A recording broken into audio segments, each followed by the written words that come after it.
వీటిని ఖండన రేఖలు అంటారు. ఇది గమనించారా? దీని ఖండించుకుని రేఖలు ఇవి సమాంతర రేఖలు అంటారు. ఇవి ఖండించుకునే రేఖలు ఇవి ఖండన రేఖలు అని అంటారు.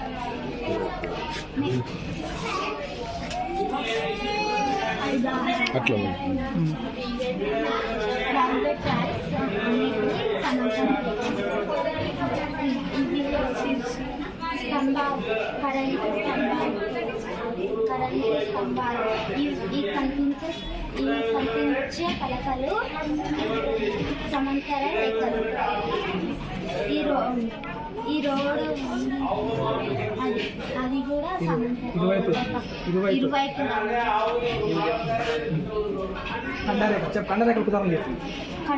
కత్తెర తెచ్చేటప్పుడు కొంచెం తెరిస్తే అది కండని ఇట్లా, లేదంటే ఏదన్నా ఎక్కడన్నా పోయేటప్పుడు ఇట్లా బండలు అప్పుడు ఇవి ఇట్లా మీ క్లాస్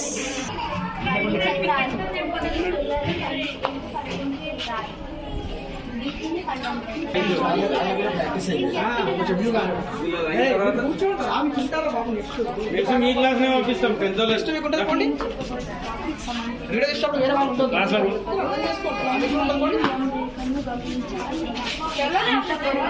ఇక్కడ ఖండించుకొని రేఖలు ఈ రేఖల్ని తిరియని రేఖలు అంటారు.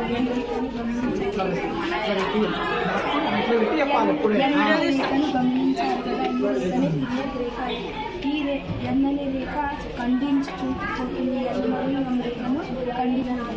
కోణాలు ఏర్పడి 3, 4, 5, 6, 7, 8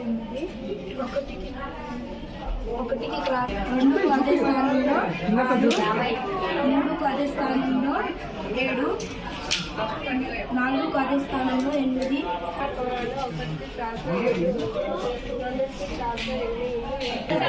సడన్ సబ్స్టిట్యూషన్. Very good. పేరు సంఖ్య వ్యవస్థ. దీంట్లో మొదటగా సహజ సంఖ్యలు ఉంటాయి. సహజ సంఖ్యల్ని n అక్షరాలతో సూచిస్తారు. ఇవి 1 నుంచి ప్రారంభమై అనంతంగా ఉంటాయి. పూర్ణాంకాలు ఈ W అనే అక్షరంతో సూచిస్తారు. 0 నుంచి 1, 2, 3, 4 వంటివి అనంతమైన సంఖ్యలు ఉంటాయి. ఈ పూర్ణ సంఖ్యలు I లేదా Z అక్షరంతో సూచిస్తారు. ఇవి ధన సంఖ్యలు, సంఖ్యలు ఉంటాయి. అకరణీయ సంఖ్యలు Q అనే అక్షరంతో సూచిస్తారు. దీంట్లో ధన సంఖ్యలు కరణీయ సంఖ్యలు. దీంట్లో దీన్ని Q లేదా Z అనే అక్షరంతో Q డాష్ లేదా S అక్షరంతో సూచిస్తారు. ఇవి ఈ దశాంశాన్ని అంతం కానీ ఆవర్తం కానీ దశాంశం అంటారు. నమస్కారం పెట్టారా మొత్తం. మా టాపిక్ పేరు మ్యాజిక్ పజిల్.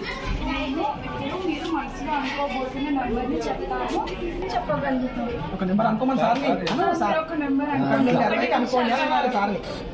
సార్ ఇందులో ఉందా? ఇందులో ఉందా సార్? ఇందులో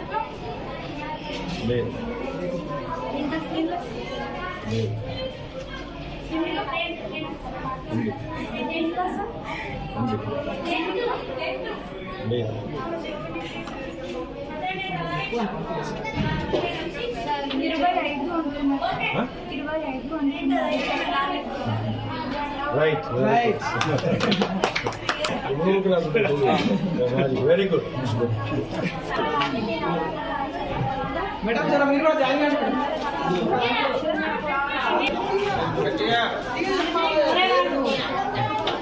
గట్టిగా చెప్పండి.